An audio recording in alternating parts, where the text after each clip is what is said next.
അസ്സലാമു അലൈക്കും വറഹ്മത്തുള്ളാഹി വബറകാതുഹു. നമ്മുടെ ചാനലിലെ ഒരു പുതിയ പരിപാടിയെക്കുറിച്ച് പറയാനാണ് ഈ വീഡിയോ ചെയ്യുന്നത്. പരിപാടിയുടെ പേര് പാട്ടിലൂടെ എന്നാണ്. അപ്പോൾ തന്നെ നിങ്ങൾക്ക് എല്ലാവർക്കും മനസ്സിലായിട്ടുണ്ടാവും എന്താണ് ഈ ഒരു പരിപാടിയുടെ ഉദ്ദേശം എന്നത്. പാട്ടുമായി ബന്ധപ്പെട്ട ചർച്ചകൾ, ചരിത്രങ്ങൾ, ഇത്തരത്തിലുള്ളൊരു വെറൈറ്റി ആയിട്ടുള്ളൊരു പരിപാടിയാണ്. നമുക്കറിയാം, ഒരുപാട് പാട്ടുകൾ നമ്മൾ കേട്ട് ശീലിച്ചിട്ടുണ്ടാവും. ആ പാട്ടിനെക്കുറിച്ച്, എങ്ങനെയാണ് ആ പാട്ട് വന്നത്, ആ പാട്ട് ആര് എഴുതിയതാണ്, ഈ പാട്ട് ജനിക്കാനുണ്ടായ കാരണം എന്താണ്, എൻ്റെ പ്രേക്ഷകരിലേക്ക് എത്തിക്കാൻ വേണ്ടിയിട്ടാണ് ഈ പരിപാടി ആരംഭിക്കുന്നത്. ഇൻഷാ അല്ലാഹ് നമ്മുടെ പരിപാടിയിൽ ഒരുപാട് പ്രമുഖരെ നമുക്ക് എത്തിക്കണം, അതുപോലെ ഒരുപാട് ഗായകരെ നമുക്ക് നമ്മുടെ പരിപാടിയിൽ എത്തിക്കണം. ഇൻഷാ അല്ലാഹ് ഞാൻ കരുതുന്നത് ആഴ്ചയിൽ ഒരു എപ്പിസോഡെന്നോണം ഈ പരിപാടിയിൽ നമുക്ക് റിലീസ് ചെയ്യണം. ഇൻഷാ അല്ലാഹ് അല്ലാഹു തആല തൗഫീഖ് നൽകട്ടെ. ആദ്യമായിട്ട് ഇന്നത്തെ നമ്മുടെ പരിപാടിയിൽ ഒന്നാമത്തെ എപ്പിസോഡിൽ നമുക്ക് മുമ്പിൽ വരാൻ പോകുന്നത് എൻ്റെ പ്രിയ സുഹൃത്തും കേരള സർക്കാരിൻ്റെ വജ്രജൂബിലി ഫെലോഷിപ്പ് ഹോൾഡറും വിധികർത്താവും ഗായകനും ഒക്കെയായ യാസിർ ചളിക്കോടാണ്. നിങ്ങൾക്ക് എല്ലാവർക്കും പരിചയമുണ്ടാവും, ഞങ്ങൾ ഒരുപാട് പരിപാടികളിൽ സംബന്ധിക്കാറുണ്ട്. ഇൻഷാ അല്ലാഹ് അദ്ദേഹത്തെ ആദ്യമായി ഞാൻ ക്ഷണിക്കുകയാണ്. അസ്സലാമു അലൈക്കും വറഹ്മത്തുള്ളാഹി. അപ്പോൾ നമ്മുടെ ആദ്യത്തെ എപ്പിസോഡിൽ നമ്മൾ ചർച്ച ചെയ്യാൻ പോകുന്നത് ഒളിവർ ബിലാലിൻ ത്യാഗത്തിൻ കഥ എന്ന് തുടങ്ങുന്ന, ഞങ്ങൾ ഈ അടുത്ത് SR വോക്കൽസിൽ, അഥവാ ഞങ്ങളുടെ ഒരു പുതിയ ചാനലുണ്ട്. അപ്പോൾ ആ പാട്ടിൻ്റെ ലിങ്ക് ഞാൻ ഇതിൻ്റെ അടിയിൽ ഇടും. ഇൻഷാ അല്ലാഹ് നിങ്ങളൊക്കെ പോയിട്ട് ആ പാട്ടൊന്ന് കേൾക്കും. അപ്പോൾ യാസിർക്ക, ഇപ്പോൾ എന്തൊക്കെയാണ് വിശേഷങ്ങൾ? വിശേഷങ്ങൾ അൽഹംദുലില്ലാഹ് റാഹത്താണ്, ഉഷാറാണ്. കലോത്സവങ്ങളൊക്കെ കഴിഞ്ഞു. അപ്പോൾ പിന്നെ ഫെലോഷിപ്പായിട്ട് ബന്ധപ്പെട്ട ക്ലാസ്സുകളൊക്കെ നടക്കുന്നുണ്ട് സംസ്ഥാന സർക്കാരിൻ്റെ. അതെ, പിന്നെ എന്ന് വെച്ചാൽ ഇതുപോലത്തെ പ്രോഗ്രാംസും കാര്യങ്ങളൊക്കെ ആയിട്ട് അൽഹംദുലില്ലാഹ് ഉഷാറായിട്ട്. ഇന്നലെ ഞങ്ങൾ കിഴക്കോത്ത് പഞ്ചായത്തിൻ്റെ കേരളോത്സവത്തിൽ. ഇപ്പോൾ യാസിർക്കായിൽ ഞാൻ കണ്ട ഒരു പ്രത്യേകത എന്ന് വെച്ചാൽ, അദ്ദേഹത്തിന് പാട്ടിലും അതിൻ്റെ ചരിത്രമായിട്ട് നല്ല ബന്ധമുള്ള ഒരാളാണ്. പാട്ടുമായിട്ട് ബന്ധപ്പെട്ട് ഒരുപാട് ചരിത്രം, അങ്ങനെ ഏത് പാട്ട് ചോദിച്ചാലും അതിൻ്റെ രചയിതാവ് ആരാണ്, ആ പാട്ട് എങ്ങനെ വന്ന്, ആ പാട്ടിൻ്റെ നിയമം എന്താണ്, അല്ലെങ്കിൽ അങ്ങനത്തെ കാര്യങ്ങളൊക്കെ മാഷാ അല്ലാഹ് യാസിർക്കാർക്ക് അറിയാം. ഇപ്പോൾ അടുത്ത് തന്നെ ഞങ്ങൾ സ്റ്റേജ് മുമ്പ് പാടുന്ന ഒരുപാട് പാട്ടുകൾ, ഇപ്പോൾ തന്നെ നമ്മൾ ബുർദാവേദികളിൽ സജീവമായുള്ള പാട്ടാണ് ഒളിവർ ബിലാലിൻ ത്യാഗം. അത് യാസിർക്കാണ് ഞങ്ങൾക്ക് സെലക്ട് ചെയ്ത് തന്നിട്ടുള്ളത്. അങ്ങനെ അത് ഞാനും റബീസ്താവൊക്കെ അത് പാടുകയൊക്കെ ചെയ്തു. അതിന് മുമ്പ് മുത്തായ മുഹബ്ബത്തെ ആ പാട്ട്, അതുമാണ് ഒരുപാട് പാട്ട്. ഇപ്പം അടുത്ത് നമ്മൾ അവയലത്തെ ഉറൂസിൽ ഒരു പാടിയ പാട്ടുണ്ടായിരുന്നു. അത് നമ്മളെ എഴുതിയ ചെലവൂർ, KC ചെലവൂർ എഴുതിയ പാട്ട്, അഹദായ തമ്പുരാനാദ്യം പടച്ചുള്ള അംബിയ രാജ മുഹമ്മദ്, ആദംലൊളിവ് മുർസൽകളിൽ തങ്ങി ആമിന പെറ്റ മുഹമ്മദ്. മാഷാ അല്ലാഹ്. ഇത്തരത്തിലുള്ള ഒരുപാട് പാട്ടുകൾ യാസിർഖാൻ്റെ കയ്യിലുണ്ട്. ഞാൻ പറഞ്ഞു വെച്ചാൽ, ഇത്തരത്തിലുള്ള ആളുകൾ എടുത്ത് നമുക്ക് കിട്ടാനുള്ള ഒരുപാട് വിവരങ്ങളുണ്ട്. ഇൻഷാ അല്ലാഹ് നമ്മുടെ ഈ ഒരു പാട്ടിലൂടെ എന്ന പരിപാടിയിൽ യാസിർഖാൻ ഇൻഷാ അല്ലാഹ് ഇടയ്ക്കിടയ്ക്ക് ഉണ്ടാവും, നമ്മളൊരു ഗസ്റ്റായിട്ട് ഇടയ്ക്കുണ്ടാവും ഇൻഷാ അല്ലാഹ്.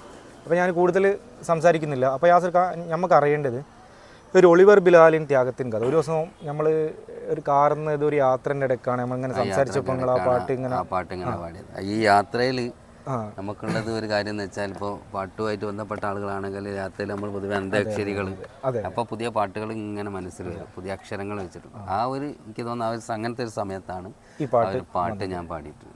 അങ്ങനെ ഞങ്ങളത് എടുത്ത് ഇപ്പോൾ നമ്മൾ ചാനലിൽ അത് ഇറക്കി. ഭയങ്കര അഭിപ്രായം. അതെ, പ്രത്യേകിച്ച് അതിൻ്റെ വരികൾ, അതിൻ്റെ ഒരു ടൂണ് ഭയങ്കര സംഭവമാണ്. എങ്ങനെയാണ് യാസിർക്ക ഈ പാട്ടിൻ്റെ ഒരു ചരിത്രം ജനങ്ങൾക്ക് അറിയാൻ ആഗ്രഹം ഉണ്ടാവും? ഒരുപാട് ആളുകൾ കരുതുന്നത് ഇത് പുതിയ ആരോ രചിച്ച പാട്ടാണ്, പുതിയ പാട്ടാണെന്ന് വിചാരിക്കുന്നത്. എന്താണ് ഇതിൻ്റെ കറക്റ്റ് ഒന്ന് നമ്മളെ പ്രേക്ഷകർക്കൊന്ന് പറഞ്ഞു കൊടുക്കും? ഈ പാട്ട് ശരിക്കും എൻ്റെ ഓർമ്മ ശരിയാണെങ്കിൽ ഒരു 25 വർഷം മുന്നേ ആണ് ഈ പാട്ട് റിലീസാകുന്നത്. കാസറ്റ് കാലഘട്ടത്തിലാണ്. ബാപ്പു വെള്ളിപ്പറമ്പാണ് ഈ പാട്ട് എഴുതിയിട്ടുള്ളത്. കണ്ണൂർ ഷെരീഫാണ് ഈ പാട്ട് പാടിയിട്ടുള്ളത്. ഈ പാട്ട് ശരിക്കും മനസ്സിലാക്കണമെങ്കിൽ അതിൻ്റെ വരികളിലൂടെ നമ്മൾ സഞ്ചരിക്കണം. അതൊരു ആസ്വാദകൻ വെറുതെ ഒരു പാട്ടങ്ങ് കേട്ടു പോകുന്നതിൽ അപ്പുറമായിട്ട് ഈ പാട്ടിൻ്റെ വരികളിലൂടെ ഒരു ചരിത്രം, അതായത് നബി സല്ലല്ലാഹു അലൈഹി വസല്ലം തങ്ങളുടെ വഫാത്ത് അറിഞ്ഞ സമയത്ത് ബിലാൽ റളിയല്ലാഹു അൻഹു മദീന വിട്ട് ഷാമിലേക്ക് പോകുന്നതും അവിടെ ചെന്നിട്ട് ഉമർ റളിയല്ലാഹു അൻഹു തിരിച്ച് കൊണ്ടുവരാൻ പറയുന്നതും ഇങ്ങനെയൊക്കെയുള്ള വളരെ വലിയ സംഭവമാണ്. അതിൽ ഒരു 5 മിനിറ്റ് കൊണ്ട് അതിൽ ശരിക്കും പറഞ്ഞാൽ ഒരു വലിയ കാലഘട്ടം ഒരു 5 മിനിറ്റിനുള്ളിൽ എഴുതി തീർത്തു എന്ന് തന്നെ പറയാം. ഇപ്പോൾ ബാപ്പു വെള്ളിപ്പറമ്പിൻ്റെ കഴിവൊക്കെ വളരെ അസാധ്യ കഴിവുകൾ. ഒരുപാട് പാട്ടുകൾ അദ്ദേഹത്തിന് ഉണ്ട്, നമുക്ക് തന്നെ അറിയാം. ഒരുവിധം മാപ്പിളപ്പാട്ടുകളൊക്കെ തനിമ പാട്ടുകൾ. ജസ്റ്റ് നമ്മളെ പ്രേക്ഷകർക്കും തിരിയാൻ അദ്ദേഹത്തിൻ്റെ കുറച്ച് പാട്ടുകൾ പറഞ്ഞാൽ ചിലപ്പോൾ പുതിയ ആളുകൾക്ക് അത്രത്തോളം കൂടി പരിചയമില്ല എന്നല്ല, മൂപ്പരെ പാട്ട് ചിലപ്പോൾ ഓർമ്മ ഉണ്ടാവില്ല. ഒന്ന് ജസ്റ്റ് കുറച്ച് പാട്ടുകളൊന്നും. അദ്ദേഹത്തിൻ്റെ പാട്ടുകൾ എന്ന് പറയുന്നത് പിന്നെ കണ്ണീരിൽ മുങ്ങി ഞാൻ കൈകൾ നീട്ടുന്നു പെരിയോനെ, കരയാനും പറയാനും മനം തുറന്നിരിക്കാനും, അള്ളാഹ് റസൂലിനെയും കഴിച്ചെനിക്ക് എല്ലാത്തിനും സഖിയാണവർ, പിന്നെ ഇങ്ങനെ വന്നിട്ടുള്ള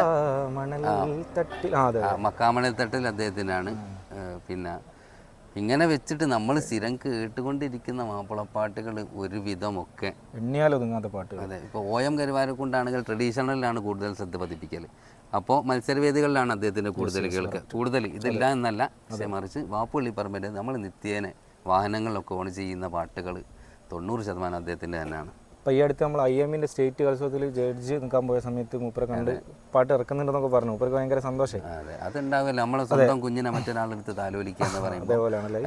അപ്പം നമുക്ക് എന്തായാലും ആ ഒളിവർ ബിലാലിൻ്റെ പാട്ട് ജസ്റ്റ് ഒന്ന് ഒരു പല്ലവി എന്ന് പാടും, എന്നിട്ട് ബാക്കി നമുക്ക് അതിൻ്റെ അർത്ഥത്തേക്ക് ജസ്റ്റ് ഒന്ന് പോകാം. തീർച്ചയായിട്ടും.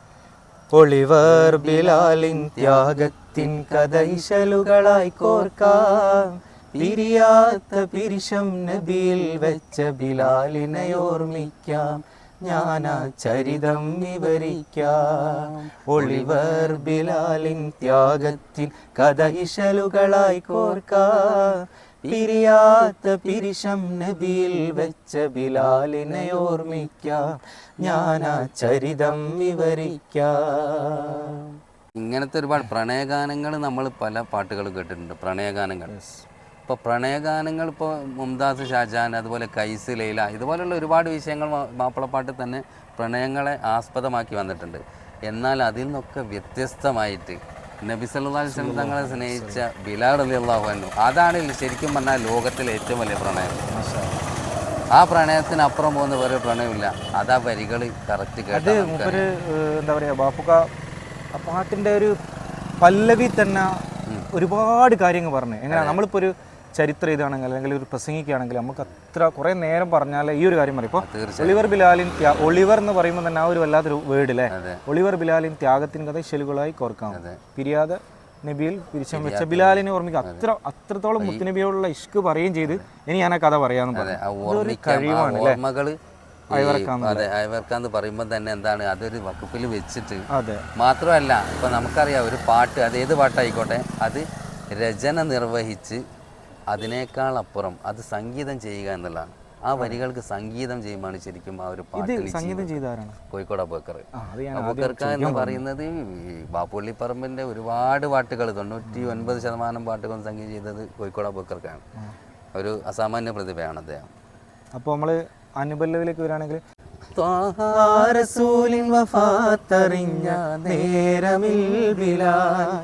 ഇടനെഞ്ചു പൊട്ടി തകർന്നു പോയ നോവ് പോലതാ, ചിത്തം തെറ്റിയ പോൽ ബിലാൽ തെരുവെല്ലാം ചുറ്റുന്നു, ത്വാഹ റസൂലിൻ മക്ബറ കാണും തോറും കരയുന്നു, തോരാത്ത കണ്ണീരാൽ ബിലാൽ ഉരുകി കഴിയുന്നു, തീരാത്ത സങ്കടമാൽ മദീന വിട്ടുപോകുന്നു, ഷാമിലേക്ക് പോകുന്നു.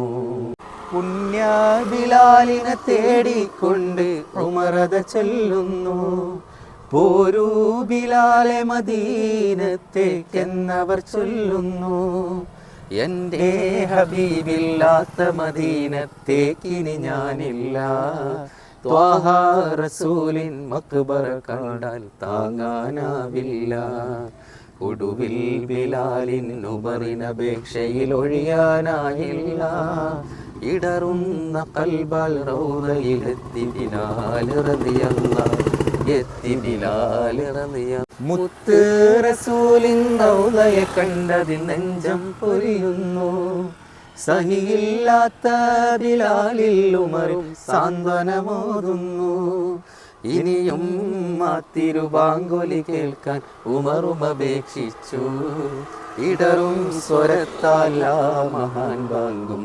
വിളിക്കുന്നു, അലയായൊഴുകും ബാങ്കൊലി കേട്ട് മദീനക്കാർ വന്നു, അഭിവന്യരായ ബിലാലിനെ സർവരും വാരിപ്പുണരുന്നു, ബാങ്കിൻ മാറ്റൊലി പൊങ്ങുന്നു, ബാങ്കിൻ മാറ്റൊലി പൊങ്ങുന്നു. പിന്നൊരു ബാങ്ക് അല്ലേ? അതായത് ആ ബാങ്ക് അല്ലാഹു അക്ബർ അഷ്ഹദു അല്ലാ ഇലാഹ ഇല്ലല്ലാഹ് അഷ്ഹദു അന്ന മുഹമ്മദ് റസൂലുള്ളാഹി എന്ന് പറഞ്ഞ സമയത്ത് തന്നെ ബിലാൽ റളിയല്ലാഹു അൻഹു ബോധം കെട്ട് വീഴുന്ന. കാരണം അവിടെ തന്നെ നമുക്ക് മനസ്സിലാക്കാം അത്രത്തോളം തീവ്രമായ പ്രണയം, സ്നേഹം, അതൊക്കെയാണ് യഥാർത്ഥ സ്നേഹം. ഏറ്റവും ഉത്തമ ഉദാഹരണം സ്നേഹത്തിൻ്റെ. അതിൽ തന്നെ ആ പാട്ടിൽ വെച്ചാൽ ബിലാൽ റളിയല്ലാഹു അൻഹു മുത്തുനബി സല്ലല്ലാഹു അലൈഹി വസല്ലം തങ്ങൾ വഫാത്തായപ്പം നാട് വിട്ടു പോവുക എന്ന് വെച്ചാൽ ഒരു വല്ലാത്ത, നമുക്കറിയാലോ നമ്മളത്രയും പ്രിയപ്പെട്ട ഒരാൾ നമ്മുടെ അടുത്ത് നിന്ന് വിട പറയുമ്പോൾ എനിക്കിവിടെ നിൽക്കാനാവില്ല, ഞാൻ പോവുകയാണ്. അങ്ങനെ നാട് വിട്ടങ്ങ് പോവുകയാണ്. ഇപ്പം ബിലാൽ റളിയല്ലാഹുവിൻ്റെ ചരിത്രം തന്നെ നമുക്കറിയാം. ഈ നീഗ്രോ അടിമയായിട്ട് നിൽക്കുന്ന സമയത്ത് ഭയങ്കര എന്താ പറയുക പീഡനങ്ങൾ, ഉമയ്യത്തിൻ്റെ പീഡനങ്ങൾ ഏൽക്കുന്ന സമയത്ത് റളിയല്ലാഹു പോയിട്ട് മോചിപ്പിച്ച് അവിടെയുള്ള നമ്മൾ ഏറ്റവും വലിയ ഇസ്ലാമിൻ്റെ ഒരു വലിയൊരു സന്ദേശം എന്ന് വെച്ചാൽ അത്രയും കറുത്തവനായ, അന്നൊക്കെ പറഞ്ഞാൽ ഇത്തരത്തിലുള്ള ആളുകളെ ഒരു വലിയ നിലയിലേക്ക് എത്തിക്കാതെ ഓല അടിമ മാത്രം. ആ സ്ഥലത്തു നിന്നാണ് മുത്തുനബി സല്ലല്ലാഹു അലൈഹി വസല്ലം നേരിട്ട് പോയിട്ട് മദീനത്തെ ഏറ്റവും വലിയ ജോലിയായിട്ട് കൊടുക്കുകയാണ് മുഅദ്ദിനായിട്ട്. അത് വല്ലാത്തൊരു എന്താ പറയുക, അതല്ലേ ഏറ്റവും വലിയൊരു ജോലി അങ്ങ് കൊടുക്കുക. അതോടെ ഇസ്ലാം ലോകത്ത് അത് വലിയൊരു ചരിത്രം. പിന്നെ മുത്തുനബി വഫാത്തതിന് ശേഷം പിന്നെ ഒരു നാട് വിട്ട് ഷാമിലേക്ക് പോകുന്നു. അതിനുശേഷം ഉമർ റളിയല്ലാഹു പോയിട്ട് തിരിച്ചു കൊണ്ടുവരാം. അപ്പൊ മൂപ്പര് പറയുന്നുണ്ട് എന്ത്, ഞാൻ വരൂല, മദീനത്തേക്ക് ഞാനില്ല എന്നാണ് പറയുന്നത്. അതൊക്കെ അങ്ങനെ അവസാനം അങ്ങനെ പറയാ നിർബന്ധിപ്പിച്ച് കൊണ്ടുവന്ന്. പിന്നെന്താണ് സംഭവം, ബാങ്ക് അങ്ങ് മദീനത്തെ പള്ളിയിൽ നിന്ന് കൊടുക്കുമ്പോൾ ഈ ചരിത്രത്തിൽ കാണാം മുത്തുനബി തങ്ങൾ വന്നോന്ന് കുറെ ആൾക്കാർ ചിന്തിച്ചു പോയല്ലേ. മുത്തുനബി വഫാത്തായതിനു ശേഷം തിരിച്ചു വന്ന അപ്പം മദീനക്കാരിങ്ങനെ ഓടി വരികയാണല്ലേ, എല്ലാവരും കുട്ടികളും മക്കളെയൊക്കെ എടുത്തിട്ട് ഓടി വന്ന് അങ്ങനെ ഈ ബാങ്കും കൂടെ കേട്ട സമയത്ത് അവസാനം ഇങ്ങനെ അഷ്ഹദു മുഹമ്മദ് റസൂലുള്ളാഹി എത്തിയപ്പോൾ ബോധം കെട്ട് വെക്കുക. അയച്ചാൽ വല്ലാത്തൊരു ഇഷ്കിൻ്റെ ഒരു ചരിത്രമാണ് ഈ പാട്ട്. ഈ പാട്ട് ഇപ്പോൾ റബി ഉസ്താദാണ് സ്റ്റേജിൽ ഇത് മെയിനായിട്ട് ഇപ്പോൾ പാടൽ കേട്ടോ, പണ്ടത്തെ അല്ല. ഇപ്പോൾ മൂപ്പർ ഇപ്പോൾ പാടുന്ന സമയത്ത് ഒരുപാട് ആളുകൾ നമ്മളോട് ഇങ്ങനെ പറഞ്ഞു അതൊന്ന് റെക്കോർഡ് ചെയ്യണം എന്ന് പറഞ്ഞിട്ടാണ് നമ്മൾ SR വോക്കൽസിൽ അത് റെക്കോർഡ് ചെയ്തത്. അതിൻ്റെ ലിങ്ക് ഞാൻ ഡിസ്ക്രിപ്ഷനിൽ കൊടുക്കും ഇൻഷാ അല്ലാഹ്. അപ്പോൾ ഞാൻ പറഞ്ഞുകൊണ്ടിരുന്നത് ഇത്തരത്തിലുള്ള പാട്ടുകൾ നമ്മൾ വെറുതെ കേട്ട് പോകുന്നതിൽ അപ്പുറമായിട്ട് നല്ല ചരിത്രമുള്ള പാട്ടുകൾ നമ്മൾ തിരഞ്ഞെടുക്കാൻ നമ്മളെപ്പോഴും എന്ത് ചെയ്യാം, ശ്രദ്ധിക്കണം. പിന്നെ ഇപ്പം ഞാൻ ഒരു സംശയം ചോദിക്കുകയാണ് വെച്ചാൽ ഇതിൻ്റെ അടുക്ക് ഇപ്പോൾ ഇത്തരത്തിലുള്ള ഒരു ചരിത്രവും കണ്ടൻറ്റും ഉള്ള പാട്ടുകൾ കുറഞ്ഞു വരുന്നുണ്ട്, കേവലം ഒരു യൂട്യൂബിലേക്ക് മാത്രമുള്ള പാട്ടുകളായി മാറുന്നുണ്ട്. എന്താ നിങ്ങളുടെ അഭിപ്രായം? അങ്ങനെ പൊതുവെ ഒരു ആരോപണം ഉണ്ട്. സ്വാഭാവികമായിട്ട് വരുന്ന പാട്ടുകൾ, അത് ഇനി മാപ്പിളപ്പാട്ട് തന്നെ വരുന്ന പാട്ടുകൾ കൂടുതലും ആലങ്കാരികം മാത്രമാണ്. കാരണം ഇപ്പോൾ നബിതങ്ങളെ വർണ്ണിക്കുകയാണെങ്കിലും എന്താണ് ആലങ്കാരികം മാത്രം, ചരിത്ര സംഭവങ്ങൾ കുറഞ്ഞിട്ട് ആലങ്കാരികം പ്രയോഗിച്ചിട്ട് അത് ആണ് കൂടുതലും വരുന്നത്. അല്ലാത്ത രചനകളില്ല എന്നല്ല, ഏതെങ്കിലും സംഭവമായിട്ട് ആസ്പദമാക്കി എഴുതുകയാണ് ഒന്നും കൂടിയും. അതാ ശരിക്കും വേണ്ടി ഒന്നിനെ ഫോക്കസ് ചെയ്തിട്ട് വേണം എഴുതാൻ. അതാകുമ്പോഴാണ് അതിൻ്റെ ഒരു പൂർണ്ണത വരിക. ഇൻഷാ അല്ലാഹ്. അപ്പോൾ എല്ലാവരും ഈ പാട്ട് അർത്ഥറിഞ്ഞ് കേൾക്കുക. അപ്പോൾ ഒരുപാട് ആളുകൾ കണ്ണീരൊഴുക്കി, ഞാൻ പറയാം ഈ പാട്ട് കേട്ട് നമ്മളോട് തന്നെ ഒരുപാട് ആളുകൾ ഇത് കേട്ടിട്ട് വല്ലാത്തൊരു ഫീലാണ്. ഞാൻ ഈ പാട്ട് തുടക്കത്തിൽ അന്ന് മുതൽ തന്നെ കുറച്ച് കാലം കഴിഞ്ഞ് ഞാൻ ഈ ഇഷല്, അതായത് നമ്മുടെ ദഫ് കൊണ്ട് മുട്ടൊന്നുമില്ലാത്തൊരു കാലത്തിൽ ഇഷല് ആ കാലത്ത് തുടങ്ങി. നമ്മളൊക്കെ ഫീൽഡിൽ ആ പാടിക്കൊണ്ടിരിക്കുന്ന സമയത്താണ് ഈ ഒരു പാട്ടൊക്കെ റിലീസാകുന്നത്. ഈ പാട്ടുകൾ അന്നൊക്കെ നമ്മളിത് പ്ലെയിനായിട്ട് പാടിയിട്ടുണ്ട്. ശരിക്കും പാടുന്ന സമയത്ത് തന്നെ കരഞ്ഞു പോയിട്ടുണ്ട്, വഴിയിൽ നിന്ന് പോയിട്ടുണ്ട്. അതെ, ആ പാട്ടിൻ്റെ ഒക്കെ ശരിക്കും നമ്മൾ ഏതൊരു ഗായകനെ അതിൻ്റെ അർത്ഥം അറിഞ്ഞു കാരണം ആത്മാർത്ഥമായിട്ട് തന്നെ പാടണം. അങ്ങനെ ആകുമ്പോൾ നമുക്ക് അതിൽ ലയിച്ച് പാടാൻ പറ്റും.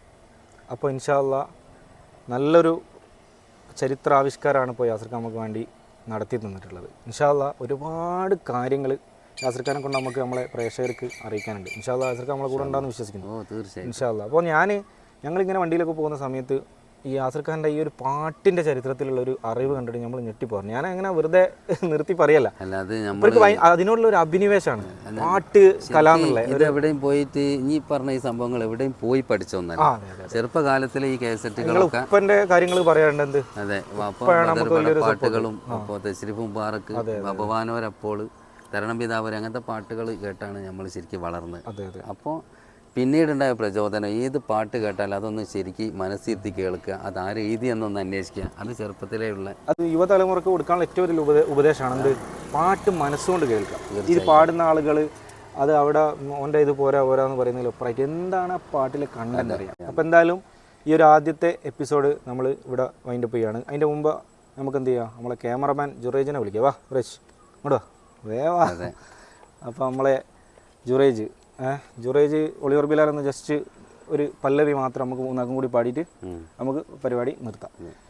ഒളിവർ ബിലാലിൻ ത്യാഗത്തിൻ കഥ ഇശലുകളായി കോർക്കാം. പിരിയാത്ത പിരിശം നദിയിൽ വെച്ച ബിലാലിനെ ഓർമ്മിക്കാം. ഞാനാ ചരിതം വിവരിക്കാം. ഒളിവർ ബിലാലിൻ ത്യാഗത്തിൻ കഥ ഇശലുകളായി കോർക്കാം. പിരിയാത്ത പിരിശം നദിയിൽ വെച്ച ബിലാലിനെ ഓർമ്മിക്കാം. ഞാനാ ചരിതം വിവരിക്കാം. ഇൻഷാ അല്ലാഹ് അടുത്ത എപ്പിസോഡായിട്ട് നമുക്ക് കാണാം. അസ്സലാമു അലൈക്കും.